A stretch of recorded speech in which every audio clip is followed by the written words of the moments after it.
Shalom semuanya, perkenalkan nama saya Dana Lestari. Saya dari jurusan Teologi, Prodi Sarjana Pendidikan Agama Kristen dengan nomor NIM 2302005. Saya mahasiswa dari Sekolah Tinggi Teologi Global Glow Indonesia. Hari ini saya akan mempresentasikan materi tentang Kristologi Injili dan tantangan dialog agama di era digital untuk memenuhi tugas mata kuliah Teologi Agama-Agama dengan dosen pengampu Bapak Dr. Diki Kansil, MTH, MPD. Selamat menyaksikan.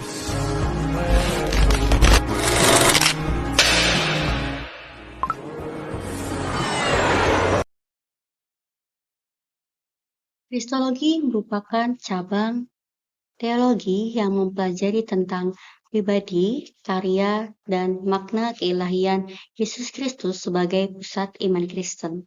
Dalam konteks dunia yang semakin terbuka dan saling terhubung, melalui teknologi digital, dialog antar agama menjadi semakin penting sebagai medium untuk saling memahami, menghormati, dan membangun kerukunan di tengah keberagaman keyakinan.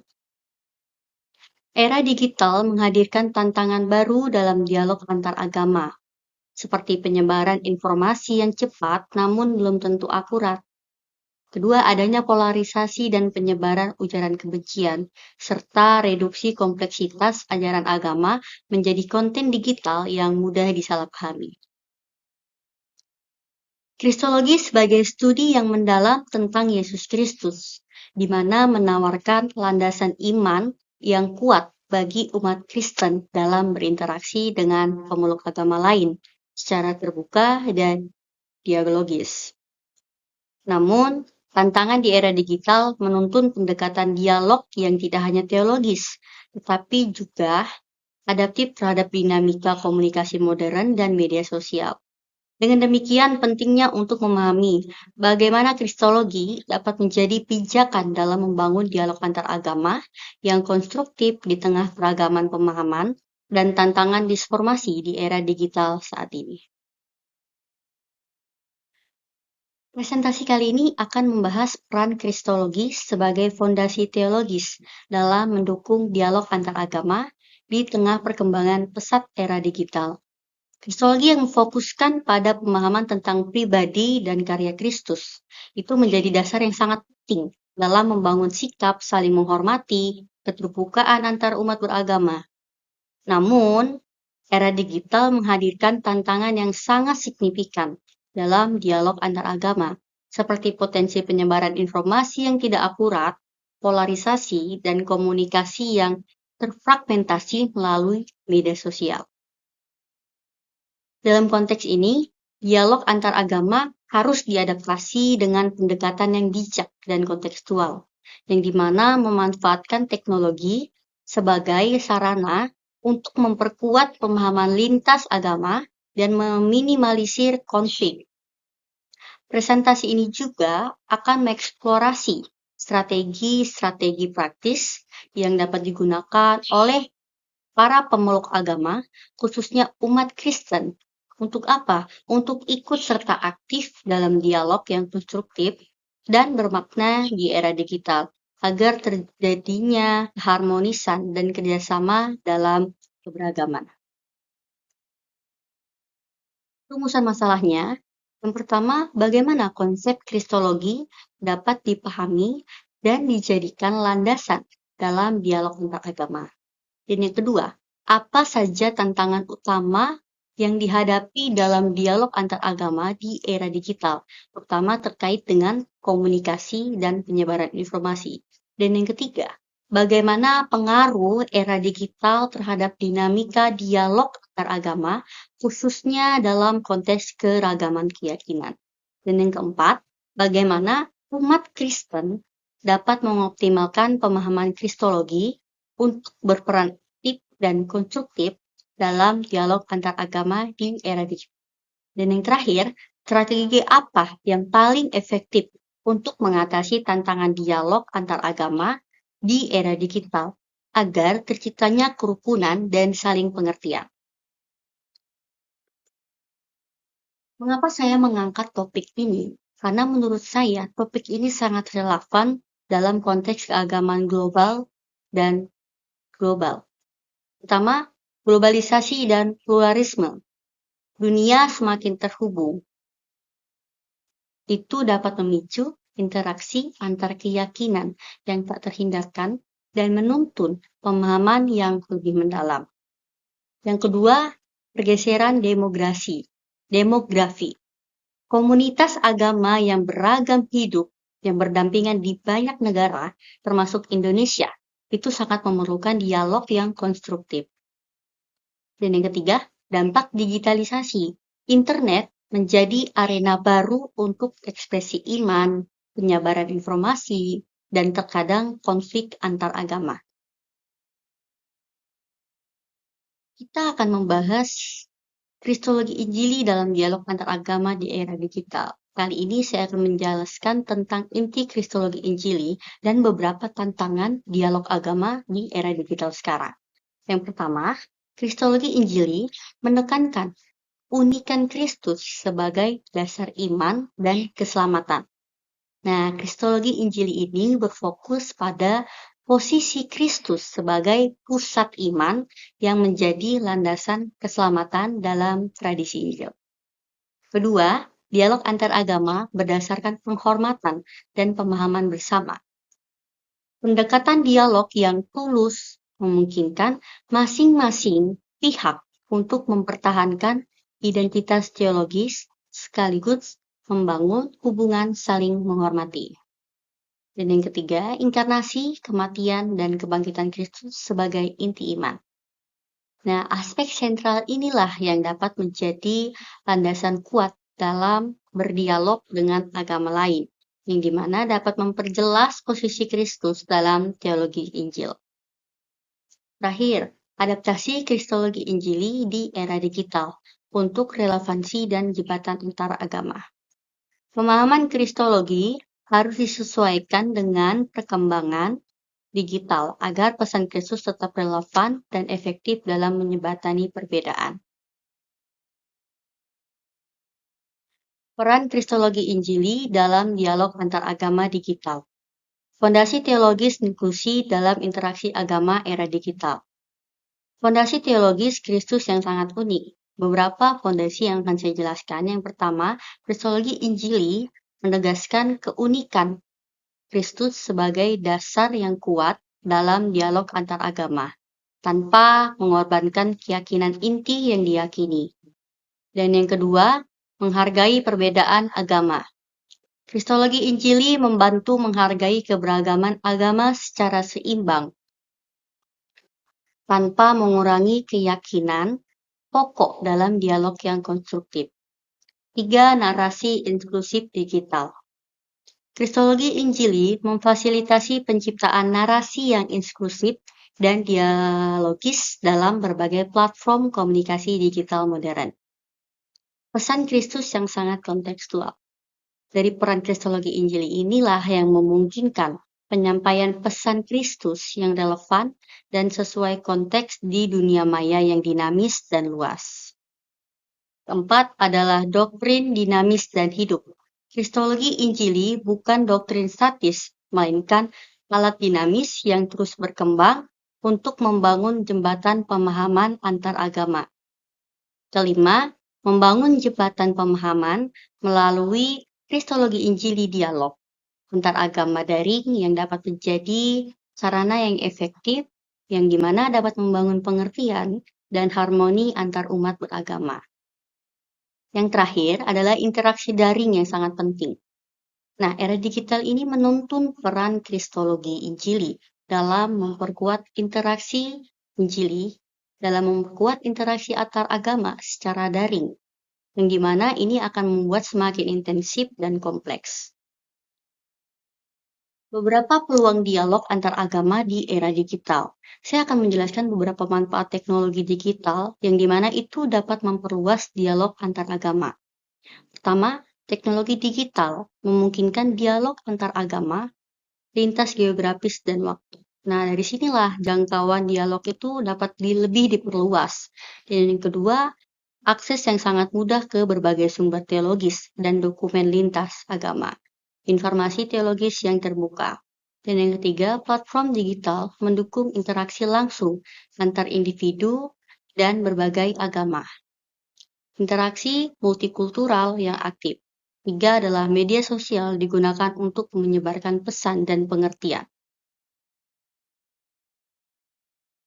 Dari adanya tantangan kristologi tadi, saya akan menjelaskan juga beberapa tantangan kristologi Injili dalam dialog antar agama di era digital, yang dimana kita harus dapat menghadapi relativisme, polarisasi, dan misinformasi di era digital. Relativisme agama yang meningkat. Ini adalah tantangan dari kristologi Injili dalam dialog agama di era digital, di mana era digital itu memicu kecenderungan relativisme yang dimana mengaburkan keyakinan teologis sehingga memperlemah dasar kristologi Injili dalam dialog antar agama. Kedua, polarisasi media sosial. Media sosial sering memperkuat segregasi dan konflik antar kelompok agama yang dimana dapat menghambat dialog yang sehat dan saling pengertian. Yang ketiga, penyebaran informasi yang salah. Hoax dan misinformasi di platform digital itu dapat memperkeruh dialog agama, yang dimana dapat menyebabkan kesalahpahaman dan ketidakpercayaan antar serta dialog. Yang keempat, kesulitan menjaga integritas.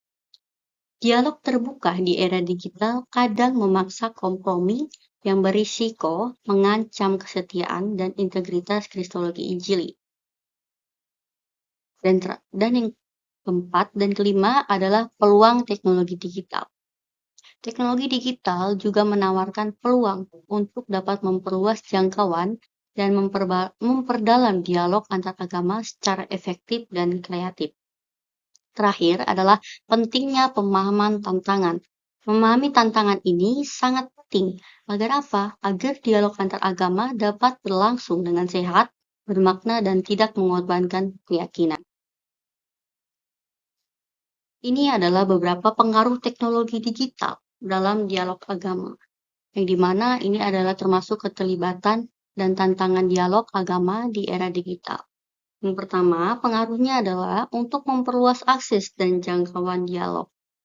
Nah, webinar, media sosial, dan aplikasi komunikasi memungkinkan pertemuan berbagai pihak secara real time. Kedua, meningkatkan kesadaran global lintas agama. Diskusi antar budaya dan agama menjadi lebih mudah diakses oleh masyarakat luas di seluruh dunia. Ketiga, risiko konflik identitas agama di dunia maya. Identitas agama dapat dipertanyakan atau disalahartikan dalam interaksi digital yang terbuka. 4. Dapat mendorong partisipasi aktif umat. Pengguna dapat ikut serta langsung dalam diskusi tanpa hambatan geografis maupun fisik. Nah, contoh penggunaan platform digitalnya ada beberapa, yaitu Zoom dan YouTube, yang dimana itu dapat meningkatkan dialog lintas agama di Indonesia selama pandemi COVID-19. Dari ini kita juga akan menjelaskan tentang strategi memperkuat dialog kristologi Injili di era digital. Ada beberapa strategi yang dapat memperkuat dan dapat mendekatkan teologi dan digital untuk dialog agama yang inklusif dan konstruktif. Pertama adalah pendidikan digital berbasis teologi. Mengembangkan kurikulum dan materi yang menekankan kristologi Injili dalam konteks digital untuk pembelajaran efektif. Yang kedua, penggunaan media sosial secara bijak. Nah, dari penggunaan media sosial ini, kita harus dapat memanfaatkan platform digital untuk penyebaran pesan inklusif dan menghindari konflik dalam dialog agama. Yang ketiga, membangun komunitas dialog inklusif yang dimana dapat membentuk kelompok diskusi yang terbuka dan saling menghormati untuk dapat apa? Untuk dapat memperkuat hubungan antar agama. Keempat, pelatihan literasi digital. Mengajarkan umat dan pemimpin agama dalam kemampuan memilah informasi secara kritis di dunia digital.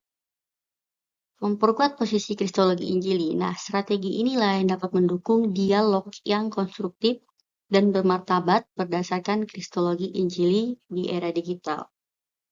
Keenam, mengatasi tantangan digital. Pendekatan strategis untuk menghadapi tantangan komunikasi dan informasi di lingkungan digital agama. Terakhir adalah memanfaatkan peluang era digital. Menggunakan teknologi digital sebagai sarana untuk memperluas jangkauan dan dampak dialog agama. Peran institusi gereja dalam dialog antar agama di era digital. Peran gereja dan organisasi keagamaan itu sangat mendukung dialog agama di era digital. Pertama, peran institusi gereja adalah menyediakan forum digital yang aman dan terstruktur untuk dialog agama. Nah, institusi gereja ini membuka ruang dialog daring yang terorganisir untuk apa? Untuk dapat mendukung komunikasi antar umat secara aman. Yang kedua, peran institusi gereja harus mengadakan pelatihan literasi digital bagi umat secara bertanggung jawab. Pelatihan literasi digital membekali umat agar mampu memahami dan menggunakan teknologi dengan bijak dan bertanggung jawab. Ketiga, mendorong keterlibatan aktif umat dalam dialog yang membangun. Institusi mengajak umat untuk berpartisipasi aktif dalam dialog yang memperkuat hubungan dan toleransi agama. Keempat, kolaborasi antar lembaga lintas agama untuk memperkuat kesatuan. Gereja dan organisasi keagamaan menjalin kerjasama antar lembaga untuk memperkokoh toleransi antar umat agama. Ringkasan implikasi Kristologi Injili dalam dialog agama digital. Kesimpulannya, penting bagi mahasiswa dan praktisi dalam dialog agama di era digital. Yang pertama, Kristologi Injili menegaskan keunikan Kristus dalam dialog antar agama. Kristologi Injili relevan menjadi fondasi antar agama dengan keunikan Kristus sekaligus membuka ruang dialog yang inklusif di era digital. Era digital membawa peluang dan tantangan serius bagi dialog agama. Era digital melibatkan peluang besar sekaligus tantangan serius yang harus dipartisipasi dengan strategi tepat agar dialog agama tetap konstruktif. Dan yang ketiga, pendidikan digital berbasis teologi dan literasi digital sangat penting. Pendidikan digital yang menegaskan teologi dan literasi digital menjadi kunci agar dialog antar agama dapat berlangsung sehat dari produktif di dunia maya. Dan yang keempat, institusi keagamaan berperan strategis dalam memfasilitasi dialog. Institusi keagamaan memiliki peran penting dalam memfasilitasi dan mendorong dialog antar agama yang konstruktif dan beretika di era digital. Ketiga, mahasiswa dan praktisi perlu memahami pentingnya dialog agama beretika. Yang keempat, dialog antar agama harus inklusif dan membuka ruang diskusi yang luas. Mari bersama kita aktifkan dialog agama yang inklusif dan bijak berbasis Kristologi Injili melalui teknologi digital. Mari memanfaatkan teknologi digital secara positif untuk membangun ruang dialog agama yang inklusif dan menghormati perbedaan demi masa depan yang damai dan berkeadaban. Demikian presentasi dari saya, Dena Lestari. Terima kasih, Tuhan Yesus memberkati. Shalom.